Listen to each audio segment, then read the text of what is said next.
Hey, this is Aiden with Workman Firearms. Today, I'm going to be showing you how to disassemble and reassemble the Smith Wesson M&P 2.09. Let's get to it. So the first thing you want to do when you come up to any firearm is clear it. Remove that source ammunition, then lock your slide to the rear. Physically and visually inspect the chamber, inspect your magazine well.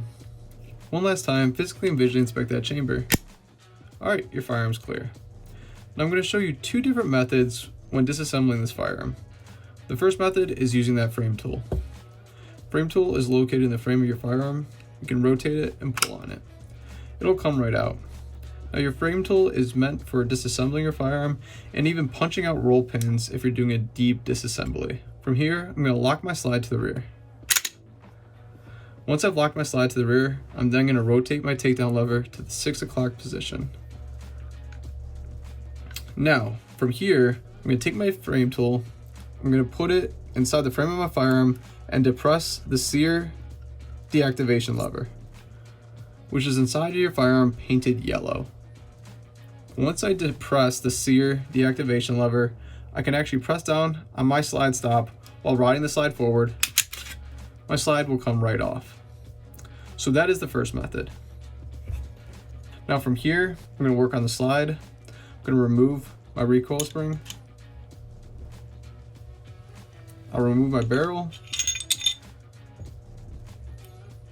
Now your firearm has been completely disassembled, otherwise known as field stripped. From here, I can clean it, re-lubricate it, or do any other type of maintenance that I'd like to do on my firearm. Now I'm going to reassemble it. Pick up that slide in the barrel, set your barrel in, lock it back into place. Get your recoil spring, place it in there, and now you're going to use your thumb, apply slight forward pressure, depressing the recoil spring into the barrel lug, just like so. Then you're always going to want to check alignment and make sure your recoil spring is properly seated in the barrel lug. From here, I'm going to line up the frame rails with my slide, just like so. I'll lock the slide to the rear. Now remember, if you use the frame tool to depress the sear deactivation lever, you must put it back into the original position just by pressing it back up. Send your slide forward, and then we're going to perform a functions check. Rack the slide once, press the trigger, something should happen, you should hear a click.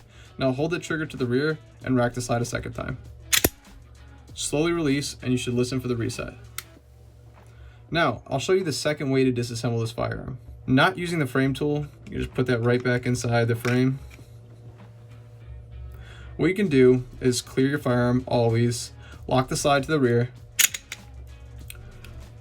You're going to rotate your takedown lever to the 6 o'clock position. And then from here, you can send your slide forward, press the trigger, and your slide will come right off. And then you can further disassemble it that way. Two different methods. However, if you're going by like the owner's manual is going to tell you to use the frame tool.